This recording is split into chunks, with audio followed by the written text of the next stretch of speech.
This week, Tesla launched the cheapest Model Y and then canceled a huge Cybertruck feature. Plus, a new source code leak shows us exactly what we could expect when it comes to ride-hailing in a Cybercab. And Tesla is setting an interesting demand record, but it's not what you guys are thinking. All that and more starts right now. It's been a hot minute since we've been in the podcast chair, Kim. It really has been. We've been traveling a lot this past month. We went to Spain, Morocco, back here to the U.S. And then back over to China. And then back to China. Even Canada, I think, as well. And even Canada, you're right. Lots of content from around the world coming your way. Yes, lots of good stuff. But also make sure you guys are subscribed so you don't miss these podcasts. And we've also got chapters in the bottom of the screen so you can scroll to the various topics of your interest. And this podcast is also available on all major podcast streaming platforms. So whether you're tuned in here on YouTube or you have your podcast streaming choice, you can listen to this on the go as well. So make sure to check it out. All right, let's get into it though, because engage it. I want to engage it. All right. So Tesla just revealed the lowest cost Model Y. I think you're having some FOMO over there. I know you were just telling me, why don't you wait for this one? And I said, I was in the shower when you ran in there saying the launch edition is available for pre-order. Tell everybody what we're talking about. The Model Y, the cheapest Model Y is now available. This is the rear wheel drive. Price point is $44,990. With the tax incentive, it comes down to about $37,990. What I'm kind of jealous about is the range is up to 357 miles versus everything else has been about 320, 330 miles. We expect it to be the case, although I do remember Tesla having long range versions that had more range than the rear wheel drive, but it's been the other way around in recent years. So here's how I feel about the Model Y. Like, yes, it has more range. That's typically the way that we like to order our vehicles, is whatever the longest range version is. But with this one, I really like that we got the launch edition. I like a lot of the features with it. And the car that we road trip with, the one that we need the range on, is our Model X. That's true. I feel like we're not going to be taking our Model Y anywhere that requires that range. Because we've got 3 kids and a dog. So yeah, it makes it a very tight go. With this car, by the way, you still get the top speed at 125 miles an hour, which is the same as the other Model Ys. 0 to 60 drops to 5.4 seconds from 4.6 seconds on the long range version. That's dual motor. And then deliveries are expected in about 3 to 5 weeks. So it's available now. And that was the other thing. When we ordered our Model Y, we needed a second car badly. Yeah. So I wouldn't be willing to wait like another 5 weeks. Although ironically, we've traveled so much that we've barely been able to drive it around that much. That much of it for sure. All right, moving on, because I want to talk about this interesting demand record that Tesla has set. They have this. So they announced in Q1 that they've had a record number of test drives registered, which was an interesting record to share. But Tesla Australia just announced that in Q2, they've had a record number in the last week or so of test drives as well, for the refresh Model Y, presumably a large part of it in that market. So it is interesting to see some markets, if a lot of this, is true, some of these markets getting quite a bit of demand. Is it translating into sales? That's, still to be seen, but we travel around the world. There's curiosity is what it says. Yeah. There's curiosity. More people are wanting to try it out. They say even bad publicity is good publicity. Any publicity is good, yeah, exactly. That could be the case now. More people are just curious. Well, what we noticed in China was we saw so many Model Ys everywhere, in addition to lots of amazing Chinese EVs as well. And we're thinking to ourselves, if you have all these homegrown EVs, why are you, getting the Model Y? And we spoke to some locals who said it's actually the American influence or American effect, the optics of just having a car made in the U.S. or made by a U.S. company, I should say. It's made in Shanghai. It's all these American influencers, walking around with their Teslas. Yeah, something like that. But that's what they like, kind of like how people here like to buy European vehicles because it has that appeal. But we do have something to be excited about. We have a source code leak for Cybercab. We do. We got an idea of the implementation of the app that's going to be used in Austin when you first are able to ride hail this in Texas. And a lot came out of it. One of it was a driver mode toggle appears to be within the app. That's one of the codes that was decoupled. So it's suggesting maybe there'll be a human driver available for some of the rides, which we talked about in the past. Maybe that'll be the first phase of this when it gets unveiled. Well, I think also that there might be people that own this car and use it as their daily driver. So if they want to drive it, maybe it will have a steering wheel in the beginning. Yeah, you'll be able to adjust and confirm pickup locations enter destination, see real-time ETA. It's kind of like what you expect with an Uber sort of order. You can cancel trips, see the reasons for the cancellations as well. You get live passenger egress updates. That's one of the terms that was decoupled out of there. So possibly telling you what the order of people in the pickup queue is. And then vehicle controls, pullover confirmation, emergency request helps, and even a feedback prompt of how your ride went after you're done with your ride as well. My favorite thing that was revealed was the code name. And I even brought this little prop. This is a little My Little Pony, but the code name is Alicorn. And that's like a Pegasus meets unicorn. So we have our little flying unicorn. Actually, she's wearing roller skates too.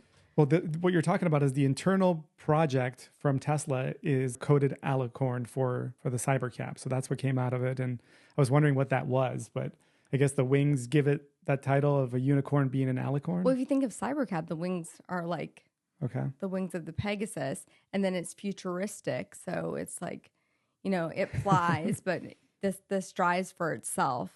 So I thought that was pretty cool. I actually hope they have some fun with that and keep it like as part of the app. Like they're like, where is your alicorn at or something? I don't know.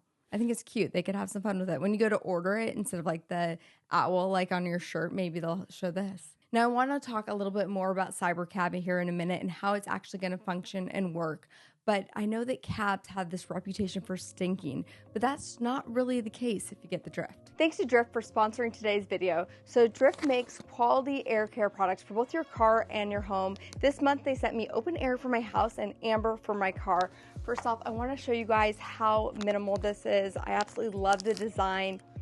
It smells so good. It's not overpowering because they use high quality essential fragrance oils, and then this just snaps right onto here and I can put it in my car. So let's go. This clip also comes in wood or stone or metal like we have, and it just snaps right on and you can clip it wherever you want it. I like it up here. And I'll say one of the first things that people notice when they get into this car, other than, it's a new refreshed Model Y, is how sleek and minimal and how good it smells. I love that this just fits right into the design. It's not obvious and it's not overpowering. This month I'm trying the Amber scent in my car, and it has a hint of vanilla, eucalyptus, and French lavender. It's a very clean, comforting scent and makes me feel like I'm at a relaxing spa. Not only do these look and smell great, but they don't use any harmful chemicals. So they're cruelty-free, vegan, and pet-friendly. Their scent of the month is really nice because if you're like me and you get bored of a scent after a while, they have seasonally inspired limited edition scents that they can send you each month, so you get to try something new. They also have this home diffuser that rotates so it can fit any plug. I'll link that down below as well. To get yours, check out the link in the description below and be sure to use discount code JAVA55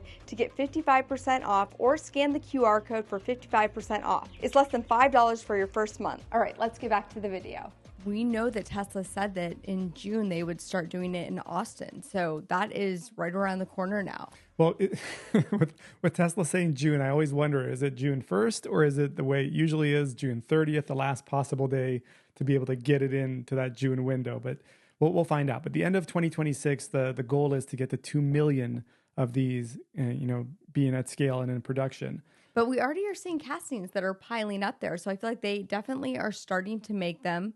And they're testing Model Ys out as like a Cybercab right now in their factory. So they're definitely getting close. Now, will the actual Cybercab vehicle come out in terms of, will it have a steering wheel, do you think, at first? I'm also super curious when this gets implemented, what does that mean for Tesla owners, especially with AI4 in the Austin market? Because, hey, if Tesla's telling me this is all software based and we're legally able to do it here, are they going to say unsupervised FSD is now available here in Austin as well for Tesla owners? Because what keeps Tesla owners from being able to do it that paid $8,000 than the Cybercab, if indeed they have the same hardware? It would be. I think they would both be released kind of at the same time. And it will be... That's more fascinating to me, to see people sitting on the passenger seat of their Model Y they just got, their Juniper, and having it drive around in Austin. Yeah, and that's another thing to think about when there's all these really good deals right now on Tesla. Should you jump on them, get a new Tesla with hardware 4 that will have like the best version of full self-driving and potentially, have some kind of business model in mind? The Cybercab too, the cost of operation is going to be about 20 cents per mile. An average bus is somewhere between 30 and 40 cents per mile for a passenger. So the cost of operation is significantly lower. Tesla plans on cranking these out on the order of 2 million by a year and a half or so from now. So if that's the case, and they're using this unboxed approach where they've already said it resembles some sort of a high-speed consumer electronics line as opposed to a car line, the way they're going to be cranking out these vehicles, and you see hundreds of these castings. I think Joe Techmeyer got those drone shots where you see the castings lined up in advance of this June release. So will be fascinating to see how many are rolled out in June, how quickly it scales up. They've said that, hey, when it comes to other markets later this year, Los Angeles ends up getting these. So, and now we're seeing Waymo even talking about selling off their robotaxis to individualized owners. So that would be competition in a sense for Tesla with their full self-driving vehicle. Yeah, Alphabet CEO, Alphabet owns Waymo. They went on their Q1 earnings report and said they're actually considering starting this where some of these Jaguar I-Paces, which I believe 1,500 are available or are being used right now in San Francisco, Phoenix, Los Angeles, and soon in Austin as well. And they're now going to be making these available for purchase potentially, where people can utilize it as well, tapping into Uber, which is what Waymo's partnered up with. Yeah, I think this is really interesting because would you rather, if you were looking at it as a business, would you rather buy a Waymo or would you rather buy Cybercab from Tesla or just any Tesla from Tesla and enter it into Tesla's fleet? Yeah, I mean, if it's something like an I-Pace that it's got a little bit more room for passengers, maybe as a business that makes more sense. But I don't know. I mean, no, you know what though? I think it comes down to price for me because if you look at the cost of what one of these Waymos costs is like $150,000. Where with the LiDAR tech, that's what I've heard. The numbers they are paying per each of those vehicles is in the several $100,000. And Cybercab's going to be under $30,000 and be able to make you money. And it automatically goes into the Tesla app, which Waymo, you'll be using Uber. But to me, it's like, that's a huge difference in cost. And that right there is a key factor. Yeah, Waymo's obviously has the experience for many, many years doing this as a business where Tesla's kind of let us train it. In the broader scheme of things, I think Waymo's got 57 million miles driven autonomously, some 250,000 weekly rides as well. We know it's a different approach. We know it's geofenced. Tesla's is a completely different vision-based approach. So it is two different beasts that are going to be competing in the same market because Waymo, again, rolling out in Austin here soon using the Uber app or using Uber's partnership to facilitate these ride-hailing services. So I'm just really curious. I think a lot of it's going to have to do with, are people more comfortable driving inside of a Waymo versus a Cybercab? Like which one will the majority of people be more comfortable going inside of? But in addition to that, you have to think about the cost of the fleet, like the cost of ownership to keep it clean. You have to think about charging, like Tesla with the Cybercab is just going to have that wireless charging pad. I mean, they've teased all this, the vacuum that comes in and cleans in wireless charging. We're going to see how these are implemented. Digital graphics and animations and things like that are all nice, but I want to see if this actually... If they actually can do all that, then the cost of ownership for Cybercab will be like game over. Yeah, for sure. So, Kim, it's been a while since Tesla has done any sort of updates to full self-driving. It's been about 100 days. People are counting because January was the last time that both Hardware 3 and AI 4 got any sort of update on full self-driving. And with the robotaxi being just a couple of weeks away now, the question is Tesla going to roll out whatever that vehicle has at the same time to existing Tesla owners so we can tap into this potentially game-changing update? And it was actually announced on X that there are significant improvements coming, potentially going to be called V14, because the last one I believe was 13 dot something. So this is the next big step where hopefully we tap into what Cybercab has access to, at least to a certain extent, for the average owner. I'm very curious about how this is all going to roll out because now there is the difference now that we know between Hardware 3 and Hardware 4. And I just experienced that with our Model X where we were in full self-driving, no forward-facing camera, and we went over a piece of plywood and it ruined kind of the wheel well. We had to get it repaired. But on our Model Y that has Hardware 4 with that front-facing camera, it would have gone around it. Yeah, we've seen that. So when are they going to announce some sort of retrofit for those that do have Hardware 3? That's another question that I have. And so there's a lot of things I feel like in the next few weeks that we need answers for. I mean, I think there's going to be an unveiling event or some sort of a rollout event in Austin with the first Cybercab rides where they create some sort of a, media buzz and have people come out and be able to ride hail in those first Cybercabs. So Now, speaking of full self-driving, they're giving 1 free year to Cybertruck owners, but not everyone sees this as such a positive thing. It's really interesting because you can look at one article and they'll call it a bait and switch. And then somebody else will be like, oh, it's a year-long freebie. It's so great. that's the article I saw. I saw the positive side of it and you're like, hold on, I'm seeing something that says it's a bad thing. And I saw it at $99 a month. It's $1,200 of value that you're getting free for 12 months out of getting free full self-driving. But what if you don't want full self-driving? What if you just want basic autopilot with auto steer? Then, it's the glass is half empty. Yeah, well, I wasn't even sure that autopilot wasn't available yet. I knew Cybertruck had really a big delay in getting full self-driving. That came in September after almost a year of the truck being available on the market. They finally got FSD. But then autopilot never came. It was either all or nothing. So there's traffic aware cruise control.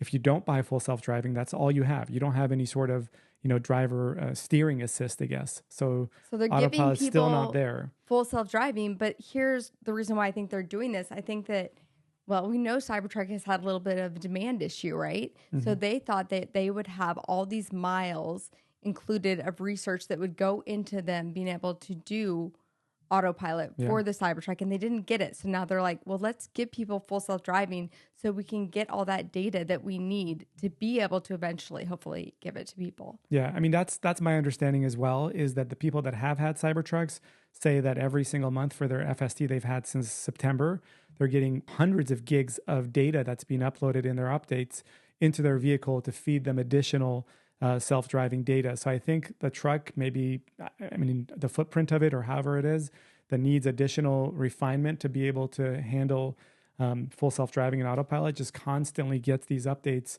in a much higher cadence than the other Teslas. So think about this. If you had bought a Foundation Series Cybertruck, first of all, you paid a premium for that vehicle, and you expected to be able to have all these things that kind of come with that foundation label. Yeah. And then this doesn't happen. I see, like when I read the bait and switch, I'm like I kind of see why people are upset a little bit in a way. So what do you think? Do you think it's a bait and switch, or do you think it's this amazing freebie, or a little both? Well, my thought was, I think it's an amazing freebie mainly because you're getting 12 months of it, and it's essentially giving you the autopilot lumped into full self-driving, and you get that at no cost, while Tesla uses the miles you're driving on these Cybertrucks to be able to give you the autopilot.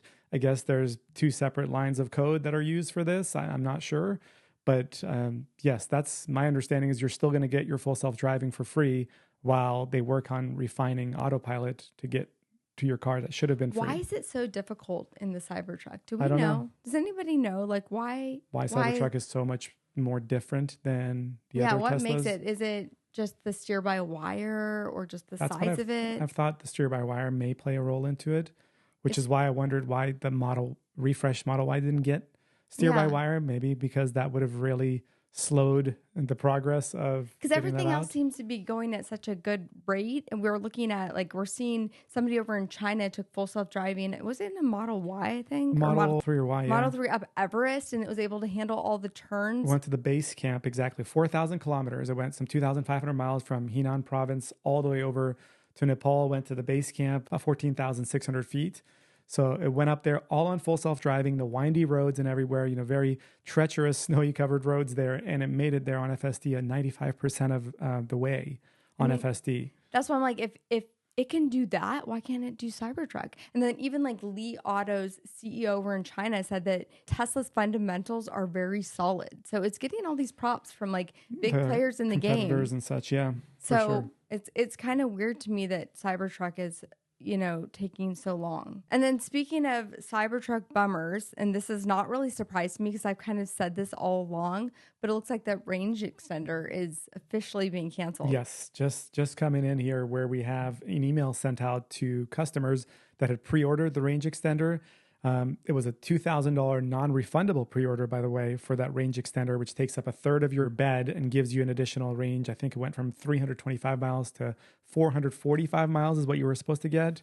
Well, it's canceled. they're refunding people the $2,000 non-refundable fee they paid. So they've basically tossed in the towel, saying that this is not going to happen. And I mean, this feels like a bait and switch more than anything else, because that Cybertruck, what was the original range promised at? Like 600 500. It was 500 miles. 500 miles, and then it didn't have it. So they're like, well, we're going to do this range extender, which would have gotten it to 445. which we always said was like an afterthought. Yeah, you called it right in front of me at the unveil when they popped that up in front of us with a range extender option, and we're going on our phone trying to find out when this is available, that you said this is an afterthought. This is not something they planned on doing. And then here they are now, and they're like, oh, we're going to kind of quietly cancel it. It's just, I don't know. If I had bought one of those Foundation Series Cybertrucks and spent all that money, I would be kind of upset, to be honest with you. I don't know. How do you guys feel? I'm sure some of you guys did buy it at full price before all these discounts have come about. Mm-hmm. How do you feel?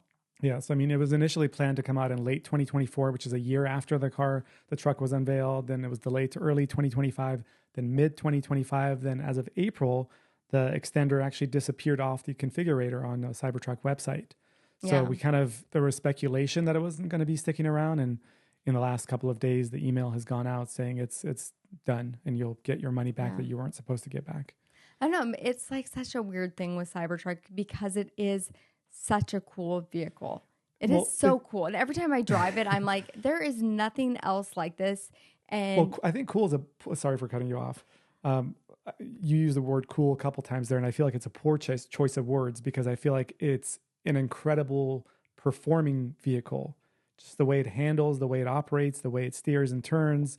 And if that's what you mean by cool, I respect that, but go ahead. Okay, sorry. But I was thinking back to 2 weeks ago when we were in China and we're driving around and we're seeing all these cool, I'm going to use it again, vehicles that just don't even look like they should be on the roads. They all look like concept vehicles. And the only thing that can slightly compare to that is Cybertruck. Aesthetically, yes. Those are all Cybertrucks in disguise, basically as sedans and SUVs that we're seeing as far as design, qualities are concerned. But Cybertruck kind of takes it a step farther because not only does it look that way, but it also handles and performs a completely different way than most other cars on the road do. So that's what I think separates it. And that's unfortunate that it's aesthetics that a lot of people don't seem to appreciate. I don't think it's the aesthetics. I don't think it's the aesthetics. I think it's other things going on right now in the world that are causing the sales. Oh, fair enough. But I don't know. What do you guys think? And Tesla's clearly making a strong push to moving vehicles specifically in this market, not even in Canada. Some of these deals apply, but the promotions that have been in place, Kim, just kind of listing off some of them. Legacy Model Y owners now getting a $2,000 discount if they purchase a refresh Model Y.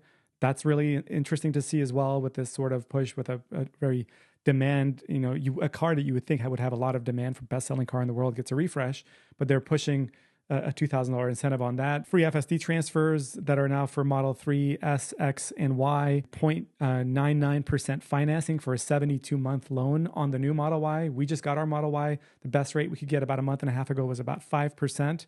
They're doing 0.99% financing now from Tesla directly to move the Juniper Model Y.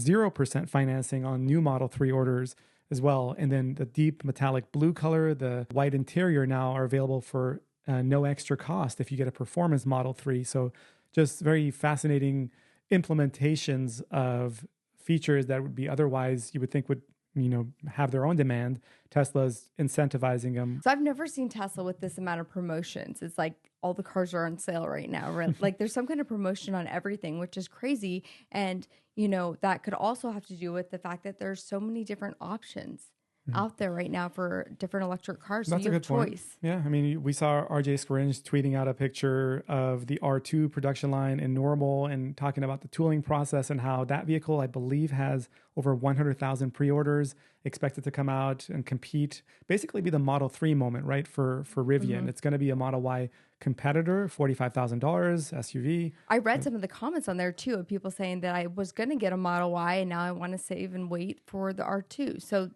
Tesla is losing some of the people that originally bought those Model Ys, the best-selling car in the world, and now are waiting for other things. Yeah, and exactly. It's not entirely because of optics of what's happened with, the brand. I think it has a lot to do also, in addition to the optics, a lot to do with other options that are all rolling out in 25 and 26 and beyond.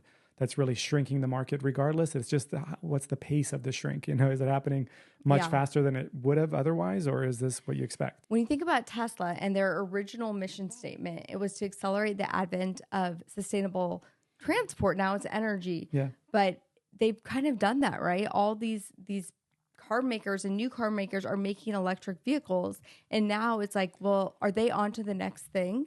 That now they're onto energy. They've changed their mission. That's the card you're hearing the executives play on these earnings calls. And I 100% believe them too. I when people ask us all the time, what do you think, Kim? We're seeing you cover all these non-Tesla EVs. Have you moved on from Tesla? And we're like, no, we're absolutely still on board with Tesla. But at the same time, Tesla's mission and goal for a while now has been robotics, autonomy, clean energy, and they kind of accomplished everything they wanted to accomplish when it comes to the EVs and sustainable transport side. Mm-hmm. And there's much more value left for this company long-term in those other sectors, autonomy and robotics really being the main two. And, EV sales may falter for a very long time coming, and they may not even care. Yeah, it's more the ecosystem that's being built right now. So we have the vehicles, but it's that autonomy that's going into everything. When you think about XAI, Starlink, solar, all those things and how they go in together. And I think that there's even like a pay system that is coming as well with all of X and XAI. It's sort of like, when I keep going back to China, but when we were in China, everything you did revolved around WeChat. It was like one app, mm-hmm. and it was how you would pay for things, how you would communicate, how you could look things up. And it's sort of like what is happening now with X. I feel like X is going to turn into the version that we would have of WeChat, where it would have all that stuff in it. It would be an all-in-one. And speaking of money and pricing, Tesla's doing something interesting with superchargers because historically they've used static pricing on superchargers. They're actually piloting a real-time supercharging pricing platform and laying this out across 10 different cities and 10 different supercharging stations where they're not using the static pricing, but they're going to try to use it based on kind of off-peak, on-peak rates. Your price is locked right after you plug in, so it's not going to fluctuate during your charging session. But what they're doing this for is that there's been a lot of congestion at superchargers during off-peak hours where the rates drop in the overnight hours. People go in Southern California, for example, out to these superchargers, all plug in after 8, 9 p.m. Is it that significant of a difference? I think it's probably cut in half, yeah. I just swipe my card and I don't even look. You would. But in some of these markets, it costs $30, $40 to supercharge. So if you're able to do this after 9, 10 p.m., and get a rate that's $15, $20, a lot of people are doing that, especially if you're in an apartment, you've got a affordable used model and you're price conscious on all this stuff. This is something you try to do. So now this new model, and they're going to actually be getting feedback in this pilot program from people that are using it, but the new model is really incentivizing using and getting more accurate pricing data reflected on usage in that moment from on-off peak rates. And somehow they're going to facilitate that over to making superchargers less busy by giving this accurate data versus like here in Georgia, electricity rates for superchargers are like 30 cents a kilowatt hour. So that's what they are no matter when you go, where you go. That's going to be different and it's going to be more dynamic now. And maybe that'll help with people not being all parked outside waiting for 10 p.m. to all charge. Does that happen?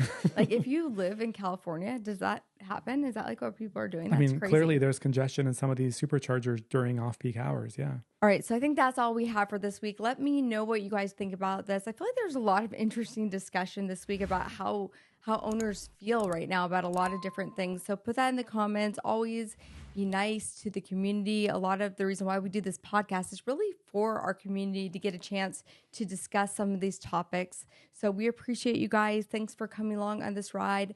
And be sure to share this podcast with your friends. And we'll catch you guys next time. Bye. Thanks to Drift for sponsoring this video. Check out the link in the description below and use code JAVA55 to get 55% off.